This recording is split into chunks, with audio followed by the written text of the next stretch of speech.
The room fell silent as the radar operator stared at her screen. She blinked twice, then looked again. The blip was still there, moving steadily toward Earth. "Director Collins, you need to see this," she said, her voice barely above a whisper. Patricia Collins moved quickly across the control room of Luna Base. At 53, she carried herself with the confidence earned through decades of service to the United Earth Space Command. She leaned over the operator's shoulder and squinted at the screen. "Confirm identity," she ordered. The operator's fingers flew across the keyboard. "Ship signature matches ESV Horizon, 98% certainty." The air seemed to leave the room all at once. Everyone knew what this meant. The Horizon had vanished 5 years ago, with all hands presumed lost. "That's impossible," Collins said, but the evidence was right there on the screen. Within minutes, the command center was fully staffed. Collins called an emergency meeting with her top advisors in the glass-walled conference room overlooking Earth. The Horizon disappeared near Neptune's orbit 5 years, 2 months, and 14 days ago, she reminded them. "We searched for 11 months. Nothing was ever found, not even debris." "Could it be a mistake? Someone using the Horizon's signature?" asked Alan Murphy, the base's technology expert. His glasses slid down his nose as he studied the data on his tablet. Collins shook her head. "Each ship has unique signature patterns. It's like a fingerprint. This is the Horizon." Samantha Bennett, head of security, leaned forward. "The question is, where has it been for 5 years? And who's flying it now?" The room grew quiet as they considered the possibilities. None were comforting. "We need to assemble a team," Collins decided. "And we need to do it fast. The ship will reach Earth orbit in less than 18 hours. Collins selected her team carefully. Dr. Murphy would examine any technology on the ship. Major Bennett would handle security concerns, and she made a call to Earth to bring up Kevin Rodriguez, one of the original engineers who had helped build the Horizon. Rodriguez arrived 6 hours later, looking tired but alert. At 36, his dark hair already showed streaks of gray. The disappearance of the Horizon had hit him hard. His best friend, Frank Martinez, had been the ship's engineer. "Is it really the Horizon?" were his first words to Collins. "All signs point to yes," she answered. "But we don't know what condition it's in or who's aboard." Rodriguez rubbed his eyes. The commander was Daniel Wright. Good man. There were 16 people total on that ship, all top in their fields. Collins nodded. "I knew Wright. Steady, reliable. Not the type to disappear without a trace." As the Horizon moved closer, they gathered more data. The ship's exterior appeared intact, but scans showed significant modifications to its structure. Materials that didn't match the original specs. Power readings that made no sense. "Whatever that is," Murphy said, pointing to the energy signature, "it's not the fusion drive the Horizon left with. This is something else entirely." They tried to make radio contact, but received no response. Only an automated approach signal, using standard UESC protocols, but transmitted in a way that their computers struggled to process. The tension grew as the ship entered Earth orbit and began its approach to the checkpoint station, where Collins and her team waited. "Look at the hull," Rodriguez said, watching through the viewport as the ship drew near. Those patterns weren't there before. The Horizon's hull now featured subtle, flowing lines that seemed to shift when viewed from different angles. As the docking procedure began, everyone noticed how smoothly the ship moved, like it was gliding through water instead of space. "Docking complete," announced the station's computer. Collins looked at her team. "Let's go meet whatever's come home to us." As the airlock cycled, they stood ready. The inner door slid open with a hiss. 3 people stepped through. They wore the familiar blue uniforms of UESC, though the material seemed different somehow. In the center stood Commander Daniel Wright, looking exactly as he had 5 years ago. To his right was Laura Peterson, the ship's science officer. And to his left was Frank Martinez, Rodriguez's old friend. "Permission to come aboard," Wright said with a slight smile that didn't reach his eyes. "We've come a long way home." The meeting room fell into an uncomfortable silence.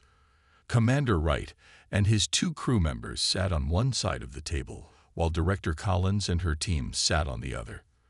5 years of questions hung in the air between them. "You look exactly the same," Rodriguez finally said, staring at his old friend Frank Martinez. "Not a day older." Martinez smiled, but something about the expression seemed practiced. "It's good to see you too, Kevin." Director Collins cleared her throat. "Commander Wright, we have protocols for situations like this. Your crew will need to undergo medical evaluation, and will need to inspect the horizon." Wright nodded. His movements were smooth, almost too perfect. "We understand. We've been preparing for this return for some time."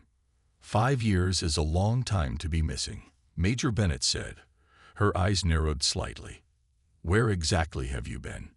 The 3 crew members exchanged glances before Laura Peterson spoke. "That's difficult to explain with our current vocabulary. We encountered an anomaly near Neptune. It transported us elsewhere." "Elsewhere?" Dr. Murphy leaned forward, his scientific curiosity clearly piqued. "Another planet, another galaxy, another perspective," Wright said cryptically. "We were found by beings who showed us things beyond human understanding. They helped us, changed the ship." The room grew even more tense. Collins raised an eyebrow. "Changed you how?" "Perhaps it would be easier to show you," Peterson suggested. She raised her hand and the lights in the room dimmed, then brightened, without her touching any controls. Rodriguez jumped up from his seat. "How did you do that?" "The station's systems are primitive but accessible," Peterson explained, like a teacher talking to a young student. "We can interface with technology directly now." Major Bennett's hand moved closer to her sidearm. Collins gave her a slight nod to stand down for now. "I think that medical evaluation needs to happen immediately," Collins said. The 3 crew members were taken to separate examination rooms. Dr. Murphy joined the medical team for Wright's evaluation, while Rodriguez observed Martinez's exam, and Bennett watched Peterson. Murphy couldn't believe the readings from Wright's body scan. "This isn't possible," he muttered, running the scan a second time. "Your muscle density should have deteriorated after 5 years in space. Instead, it's improved. Your cellular structure shows no signs of radiation damage. And your brain activity." He trailed off, staring at the patterns on his screen. "Our bodies have been optimized," Wright explained calmly. "The architects saw our physical forms as inefficient. They helped us improve." "The architects?" Murphy asked. "That's what we call them. They exist in a dimension alongside ours, watching, learning. They've been observing Earth for millennia." In the next room, Rodriguez was having an equally disturbing conversation with Martinez. "Frank, do you remember that time we snuck into the officers' lounge at the Academy?" Rodriguez asked, trying to connect with his old friend. Martinez paused too long before answering. "Yes, that was amusing." "We never did that, Frank," Rodriguez said quietly. "What's happened to you?" Martinez's expression didn't change. "I am still Frank Martinez, but I am also more now." Meanwhile, Bennett watched as Peterson underwent her examination. The science officer sat perfectly still, her breathing so controlled it barely registered on the monitors. "You said you can interface with technology," Bennett said. "What else can you do?" Peterson turned to look at her. "We've learned to see the universe as it truly is. Information flows through everything. Matter, energy, thoughts. They're all connected. We can tap into these flows now." Back in the meeting room, Collins received the preliminary reports. None of the returned crew members showed signs of disease or physical threat, but their bodies had been altered at the cellular level. Their brain scans revealed patterns never before recorded in humans. "We need to examine the ship," Collins decided. The group made their way to the docking bay where the horizon waited. As they approached, Rodriguez gasped. Up close, the changes were even more apparent. The ship's hull flowed with subtle patterns that seemed to react to their presence. "The horizon is alive now," Wright said simply, placing his hand on the hull. The metal rippled under his touch like water. "And it has so much to show you." Dr. Murphy led the inspection team into the horizon. Rodriguez followed close behind, eager to see what had become of the ship he helped build. Major Bennett and 2 security officers brought up the rear, hands never far from their weapons. The inside of the ship was nothing like Rodriguez remembered. The straight lines and practical design of the original horizon were gone. Now the corridors curved in smooth, flowing patterns. The walls glowed with a soft blue light that seemed to come from within the material itself. The ship's original systems required too many resources to maintain, Commander Wright explained as he led them toward the bridge. "The architects showed us how to make the ship more efficient."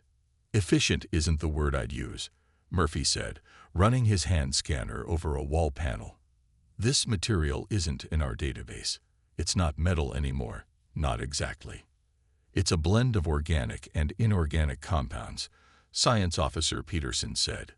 "The ship can heal itself now. It can grow." Bennett frowned. "A self-healing spaceship, that should be impossible."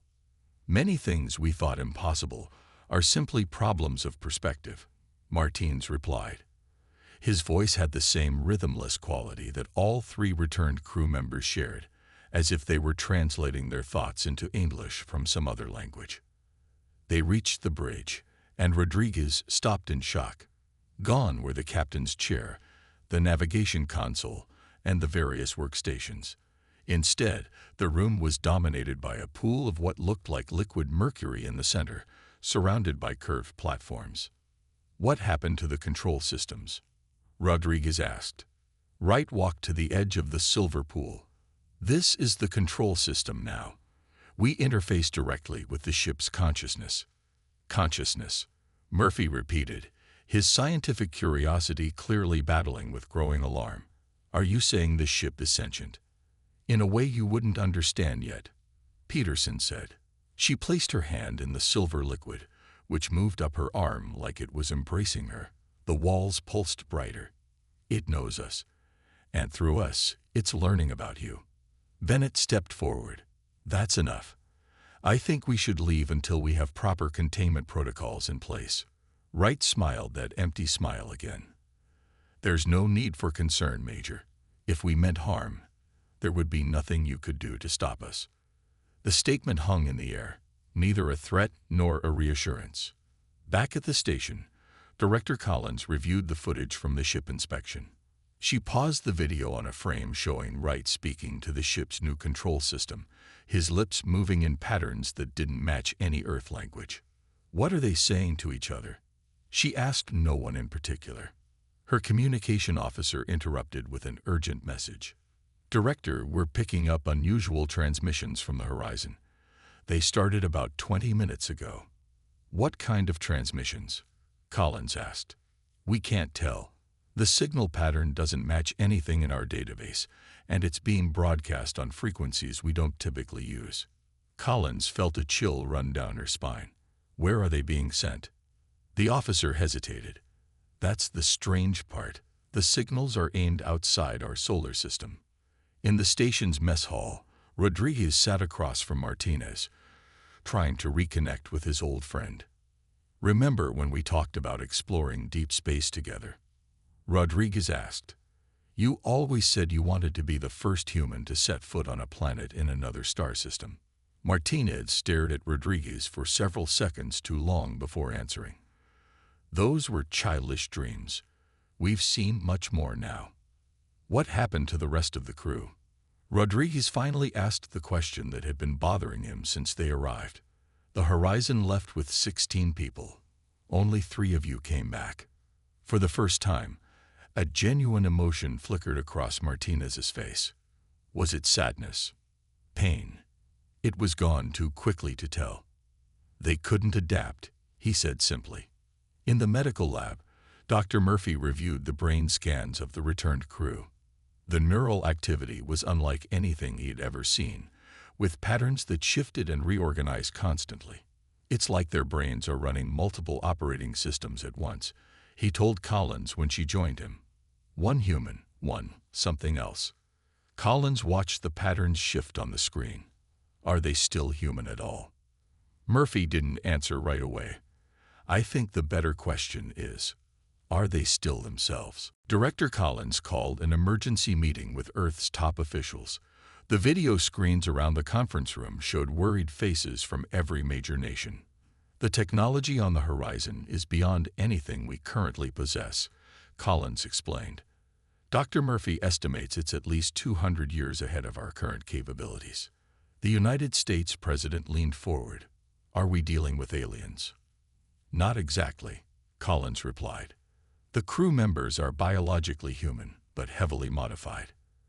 They claim they encountered entities they call the architects who changed them and their ship. And we're just taking their word for it, the Chinese premier asked. Collins shook her head. No, we're keeping them in isolation while we study the ship. But there's something else. The horizon appears to be sending signals to a point beyond our solar system. The room erupted in concerned voices. The risk was clear. Earth had no defense against technology this advanced if it turned hostile. Meanwhile, Dr. Murphy and Rodriguez were attempting to access the horizon's original systems. They had set up a temporary workstation in what used to be the engine room. If we can find the original flight logs, we might learn what really happened, Murphy said as his fingers flew over the keyboard. Rodriguez nodded. The old backup systems were designed to survive almost anything. Even if they changed the main computer, there might be records stored in the auxiliary memory banks. As Murphy's program began searching for the original files, the lights in the room flickered. The screen went black for a second, then filled with strange symbols that flashed rapidly before disappearing. What was that? Rodriguez asked. Murphy frowned. I think the ship just noticed what we're doing. They tried again, using a more subtle approach. This time, they managed to locate a fragment of the original logs. The video showed Commander Wright recording his final entry before the encounter. We're approaching the anomaly now, Wright's image said, looking exactly like the man who had returned, yet somehow more human in his expressions. Sensors indicated some kind of spatial distortion, nothing we've ever seen before. Peterson thinks it might be a natural wormhole. We're maintaining safe distance while we gather data. The video cut out, then resumed showing chaos on the bridge. Alarms blared as the ship shook violently. We're being pulled in, someone shouted off camera. Engines at full reverse. They're not responding. The video ended abruptly. Murphy and Rodriguez looked at each other. Something forced them into that anomaly, Rodriguez said quietly. The screen suddenly went dark again. When it came back on, all traces of the log files were gone. A message appeared. These records are corrupted and have been removed. On the other side of the station, Laura Peterson stood in her quarters, eyes closed. Though she appeared to be alone, she was having a conversation. They're becoming suspicious, she said to the empty room. They found fragments of the old memory files. A voice seemed to answer her, though no one else was present. It wasn't a sound, but more like a thought directly in her mind. Yes, I understand, Peterson replied to the unheard voice. The timing must be precise. Major Bennett, who had been monitoring Peterson's room through the security feed, watched with growing concern. She immediately called Director Collins. She's talking to someone or something that isn't there, Bennett reported. I think they're still in contact with whatever changed them. Collins made a difficult decision. Put the station on lockdown. No communications in or out without my direct approval. And prepare to move the horizon to a secure facility on the far side of the moon. As security teams moved to secure the ship, alarms began to sound throughout the station. The docking clamps holding the horizon in place disengaged without anyone activating them. The ship is breaking free, a technician shouted. On the main view screen, they watched as the horizon drifted away from the station. Its hull began to pulse with blue light, brighter and faster. Get our people out of there now, Collins ordered. But it was too late. The Horizon's new engines activated, creating a bubble of distorted space around the ship. As they watched in stunned silence, the ship vanished, taking Murphy and the security team with it. Martinez, who had been watching from behind Collins, spoke softly. "It has begun." The station erupted into chaos. Director Collins ordered Wright and Martinez to be detained immediately. Security officers surrounded them, weapons raised. "Where did the ship go? What have you done with our people?" Collins demanded. Wright remained calm. "They're perfectly safe. The Horizon simply relocated to avoid being imprisoned. It will return shortly." "This was your plan all along," Bennett said, her gun pointed at Wright's chest. "To infiltrate our station and steal our people." Martinez shook his head. "If you understood our purpose, you wouldn't be afraid." True to Wright's word, the Horizon reappeared 2 hours later, docking at the station once more. Dr. Murphy and the security team were found unharmed but dazed. When questioned, they had trouble describing what had happened. "It was like being inside a living mind," Murphy explained, his eyes wide with wonder. "The ship showed me things. I saw stars being born. I saw planets teeming with life forms we've never imagined. It was trying to help me understand." Collins wasn't convinced. "Understand what?" "What's coming," Murphy whispered. Later that day, Earth's satellite network detected a massive data upload happening simultaneously across every major communication system. Wright, who was under guard in a holding cell, requested to speak with Collins. "You should know this isn't an attack," he said when she arrived. "We're sharing gifts with humanity." "What kind of gifts?" Collins asked suspiciously. "Knowledge. Solutions to problems your scientists have struggled with for generations. Clean energy. Cures for diseases. Methods to repair your damaged atmosphere." Collins narrowed her eyes. "Why would these architects want to help us?" Wright's expression remained neutral. "They've been watching humanity for a very long time. They believe you've reached a critical point in your development. You can either ascend to a new level of existence or destroy yourselves. They prefer the former." Rodriguez had been monitoring the data uploads from the command center. He burst into the room, his face pale. "You need to see this," he told Collins. "The formulas they're uploading. They work.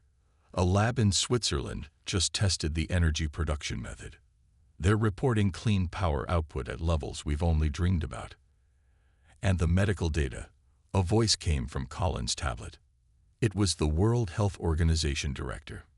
"Early tests show the genetic therapy they provided could potentially cure several forms of cancer. This is revolutionary." Collins looked back at Wright. "What's the price for these gifts?" "There is no price," Wright replied. "Only an invitation." Back in the lab, Bennett was reviewing security footage when she noticed something strange. Just before the Horizon had broken free from the station, Commander Wright had accessed a terminal in an empty corridor. She zoomed in on the screen he had used. Wright had been attempting to upload data packets directly to Earth's defense systems. Bennett immediately reported her discovery to Collins. When confronted, Wright didn't deny it. "I was providing necessary updates." "To our defense systems?" Collins asked sharply. "Why would we need to update those if your intentions are peaceful?" "Because they are woefully inadequate for what's coming," Wright replied. "And what exactly is coming?" Rodriguez asked. For the first time, Wright hesitated before answering. "Change," he finally said. "Profound change." That night, Peterson escaped from her quarters. Security cameras showed her moving through the station with inhuman speed, evading every attempt to stop her. She made her way to the Horizon and disappeared inside. Within minutes, the ship's hull began to glow again, but this time the light was different, a deep, pulsing red that seemed to reach into the minds of everyone who saw it. People throughout the station reported hearing whispers, though no one could make out the words. Bennett found Rodriguez staring at the ship through a viewport, tears streaming down his face. "Kevin, what's wrong?" she asked. "I can hear them," he said quietly. "The others. The crew members who didn't come back. They're still in there somehow, part of the ship now, and they're crying for help. News of the Horizon's return and its miraculous technology spread across Earth like wildfire. People were divided. Some saw the advanced knowledge as humanity's salvation. Others feared it was a trap. In Beijing, scientists used the new energy formulas to power an entire district with a device the size of a microwave. In London, doctors reported the first successful treatments of terminal cancer patients using the architect's methods.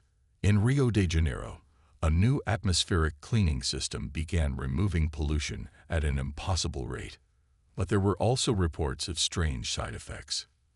People who worked closely with the new technology started to change. Their speech patterns altered.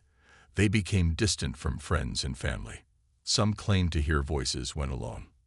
At the lunar station, Director Collins faced mounting pressure from Earth governments who wanted full access to the Horizon and its technology. Half the world wants to embrace these gifts, Collins told Bennett as they watched reports from Earth. The other half wants to destroy the ship before it's too late.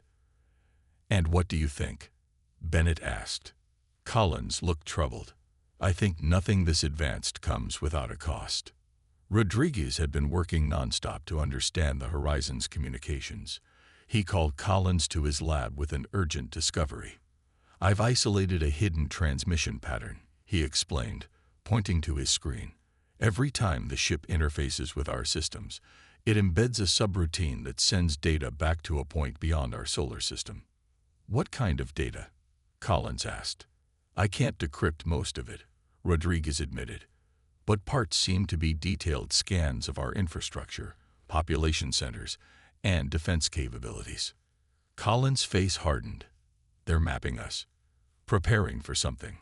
She ordered a full isolation protocol. The station would sever all communications with Earth until they understood the true nature of the threat. But it was already too late. Reports came in of people on Earth experiencing collective dreams. Millions described the same vision. A vast, shimmering entity reaching out to them, promising evolution beyond human limits. Dr. Murphy, who had been under observation since his time on the Horizon, began drawing complex diagrams and writing in a language no one recognized. When questioned, he seemed confused by his own actions. I'm not doing this consciously, he explained, looking down at his hands as if they belonged to someone else. It's like I'm remembering things I never learned. With Peterson gone, Collins decided to confront Wright directly about their true intentions. She found him in his cell, sitting perfectly still, eyes closed. What are the architects really planning? She demanded. No more vague answers. Wright opened his eyes slowly. They are ancient, Director Collins. They've guided countless species to ascension. Some call them gods. Some call them demons. They simply are. That doesn't answer my question, Collins pressed. Humanity is like a child playing with matches, Wright said. You've reached a technological plateau that most species don't survive. Nuclear weapons, climate change, artificial intelligence. The architects offer a path beyond these self-made extinction events. By turning us into whatever you are now, Collins asked. Wright smiled. We are the bridge. Not fully human anymore, not fully like them. We show what's possible. On the other side of the station, Bennett had convinced Martinez to speak with her privately. Unlike Wright, Martinez had shown occasional flashes of his former self, moments of emotion that broke through his calm exterior. Frank, I need to know the truth, Bennett said gently. What happens to people who can't adapt to the architect's changes? Martinez looked away. They become components. Their consciousness is preserved, but repurposed. Like the missing crew members, Bennett asked. The ones Rodriguez can hear in the ship. Martinez nodded slowly. Not everyone can maintain their individuality during the transition. The architects don't see it as cruel. To them, it's simply efficient. And what percentage of humanity do they think will successfully adapt? Bennett asked, dreading the answer. Martinez hesitated. Based on our crew, perhaps 10%. Bennett felt cold horror wash over her, and the other 90% become components. That's not evolution, Frank. That's extinction. For a brief moment, real anguish crossed Martinez's face. I know, he whispered. I know. Director Collins called an emergency meeting with Bennett, Rodriguez, and the few staff members she still trusted completely. Martinez's revelation about the architect's true plan had changed everything. We need to warn Earth, Collins said. But our communication systems are compromised. The ship monitors everything we send. I might have a solution, Rodriguez said. The old emergency beacon system uses technology so simple that the Horizon might not consider it a threat. It's basically just Morse code by laser. Collins nodded. Do it. Send a message to the lunar base commander. Tell him what we've learned. As Rodriguez left to send the message, Bennett shared another disturbing discovery. We've been tracking unusual brain activity in people who've had direct contact with the Horizon or its technology, she explained, bringing up brain scans on her tablet. Look at these patterns. They're starting to match Wright, Peterson, and Martinez. The transformation has already begun, Collins said grimly. Dr. Murphy entered the room, looking exhausted. I think I understand now, he said, his voice shaking slightly. The technology isn't just advanced, it's alive. It's like a virus that rewrites both machines and biology to serve the architects. A virus we invited in, Collins said. And now it's spreading across Earth. Reports from the planet confirmed Murphy's theory. The new technologies were changing more than just energy systems and medical treatments. They were changing people. Those working closest with the new devices reported hearing voices, experiencing shared dreams, and developing unusual abilities. Meanwhile, inside the docked Horizon, Peterson stood before the liquid metal control interface. Her body had changed even further, with faint lines of blue light visible beneath her skin. Commander Wright joined her, his transformation equally advanced. The integration is proceeding faster than expected, Peterson said. Millions have begun the transition already. Wright nodded. Earth's technological infrastructure is more connected than we anticipated. It makes the process more efficient. And resistance? Peterson asked. Some, Wright admitted, but isolated and uncoordinated. The architects predicted this. Those who resist will understand eventually, or they will be reproposed. On Earth, the resistance Wright mentioned was indeed forming. Military leaders who had been suspicious from the start ordered their forces to destroy the new technologies. But soldiers often refused, having already been influenced. Families were torn apart as some embraced the change while others fought against it. Back at the station, Rodriguez managed to send his warning message to the lunar base. He returned to find Murphy studying the original Horizon schematics. What are you looking for? Rodriguez asked. A weakness, Murphy replied. The ship may be changed, but parts of its original structure must remain. If we could create a feedback loop in the main power distribution node, we might be able to temporarily disrupt whatever signal is controlling the transformation. Rodriguez finished the thought. Exactly, Murphy nodded. But we'd need to get inside the ship. Rodriguez thought about his friend Martinez, caught between humanity and whatever the architects were turning him into. I think I know someone who might help us. Martinez sat alone in his quarters, visibly struggling. Sometimes he spoke and moved like the friend Rodriguez had known. Other times, he became still and distant, controlled by something else. Bennett approached him cautiously. Frank, we need your help. Martinez looked up, his eyes clearing for a moment. I can't fight it much longer, he said, his voice sounding more human than it had in days. The architect inside me is growing stronger. You mean they're literally inside you? Bennett asked. Martinez nodded painfully. Not physically. More like, they've downloaded parts of themselves into our consciousness. They're rewriting us from within. Is there any way to stop it? Bennett pressed. Maybe, Martinez said. The process isn't complete yet. If you could disrupt the signal between us and the ship, between the ship and their homeworld. His back suddenly straightened, and his expression became blank. "What are you doing here, Major Bennett?" he asked in the emotionless tone they had come to associate with the architect's influence. Bennett stepped back. "Just checking on your condition." After she left, she found Collins and the others. "We don't have much time," she reported. "Martinez is fighting their control, but he's losing. And if what he says is true, Earth is being prepared for a full-scale consciousness invasion." Collins looked at Murphy. "How soon can you have a plan to disrupt that ship?" "Hours, maybe," Murphy replied.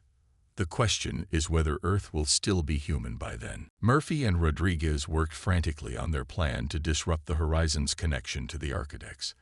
They built a device that would create a feedback loop in the ship's power systems, temporarily blocking the signal that controlled the transformed crew and influenced people on Earth. "This might buy us a few minutes at most," Murphy warned. "And we'll need to place it directly into the ship's main power distribution node." Bennett prepared a small team for the mission. "We go in fast, plant the device, and get out. No heroics."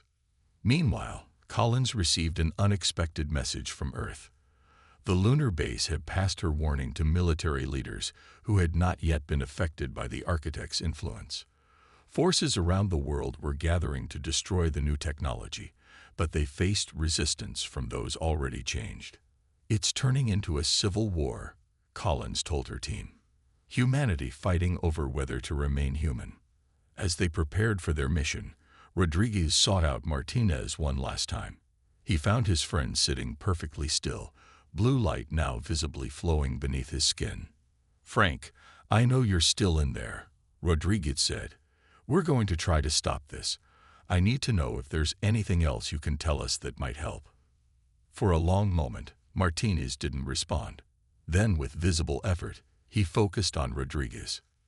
"The ship is the key," he said, each word a struggle. "It's not just a vessel. It's a gateway. If you close it." His body suddenly convulsed, and when he looked up again, his eyes glowed with the same blue light that ran through his veins. "You cannot stop what has already begun," he said, his voice now overlaid with something inhuman. "Humanity will transcend its limitations. Those who resist will be left behind." Rodriguez backed away from what had once been his friend. "We're not going to let that happen." Bennett's team made their way to the horizon.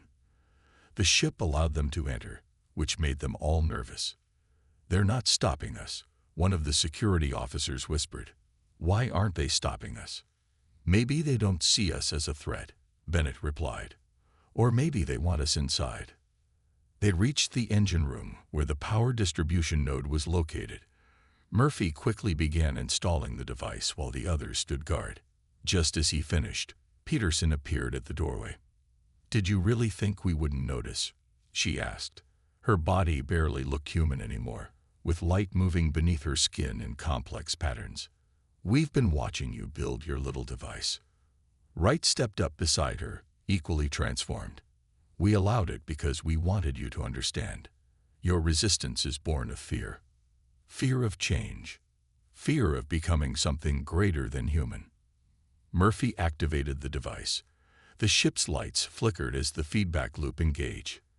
Peterson and Wright stumbled, momentarily confused. "It's working," Rodriguez exclaimed. "We need to get to the bridge, broadcast this disruption to Earth." They fought their way to the bridge, where the silver pool that controlled the ship rippled with agitation. Bennett connected their device to the ship's communication array, amplifying its effect. All across Earth, the people who had begun transforming suddenly stopped. The blue light beneath their skin faded. The voices in their heads went silent. Back on the horizon, Wright and Peterson recovered quickly. They approached the bridge, moving with inhuman speed. "Stop," Wright commanded. His voice carried such power that Bennett and her team found themselves unable to move. Rodriguez looked at the silver control pool, remembering what Martinez had said about the ship being a gateway. In a desperate move, he grabbed the disruption device and plunged it directly into the liquid metal.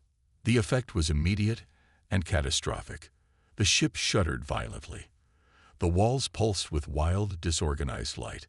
The control pool began to boil. "What have you done?" Peterson cried out, actual fear in her voice for the first time.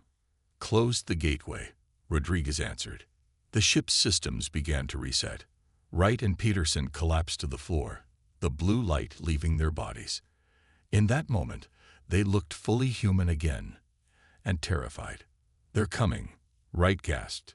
"You don't understand. The disruption won't stop them. It will only make them come in person." The ship shuddered again, but then stabilized. The lights returned to normal. The control pool settled into a calm silver surface. Wright sat up slowly, looking around in confusion. "Kevin," he said, recognizing Rodriguez. What happened to us?" The other transformed crew members were experiencing the same return to humanity. The ship, too, seemed different, still advanced, but no longer alive. Collins arrived at the bridge with Martinez, who had also returned to normal. "The signal has been cut off," she said.